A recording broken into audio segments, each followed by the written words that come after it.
Merhaba arkadaşlar. Hadi bakalım anneciğim, çalıştır süpürgeni. Karşım topları süpürecekmiş arkadaşlar, bakın. Süpür bakalım.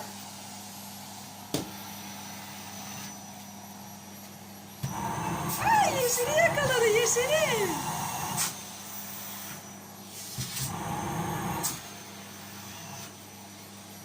Şimdi mavi.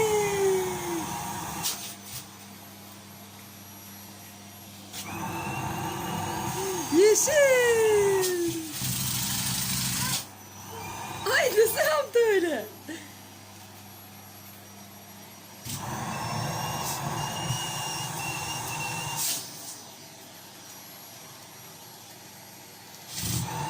Ay, yeşil.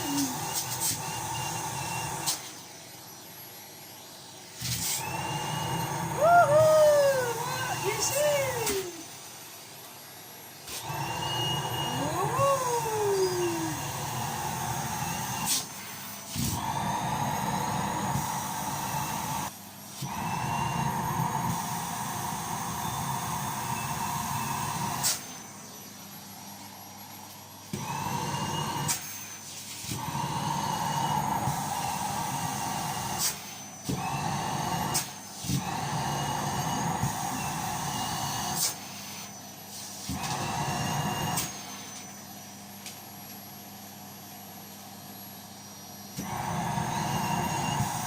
Sarıyı yakala bakalım anneciğim, sarıyı.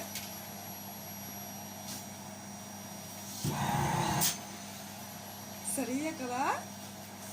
Evet, sarı. İşte. Hoppa, yakaladı yakaladı. Mavi.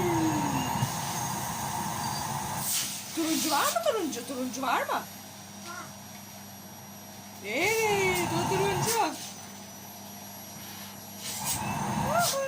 Turuncu kaçtı çabuk.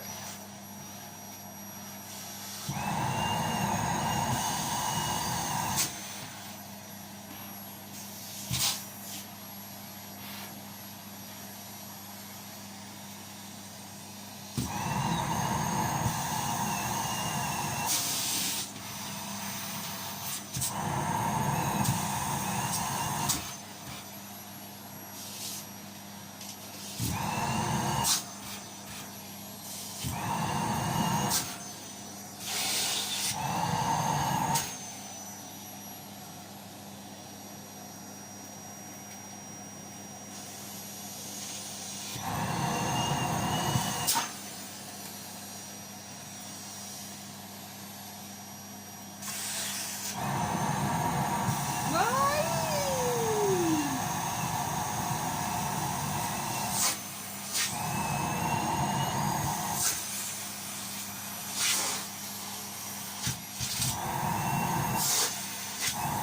Hadi şimdi videomuzu kapatalım, arkadaşlara bay bay yap. Hoşçakalın arkadaşlar. Kanalımıza abone olmayı unutmayın. Görüşürüz.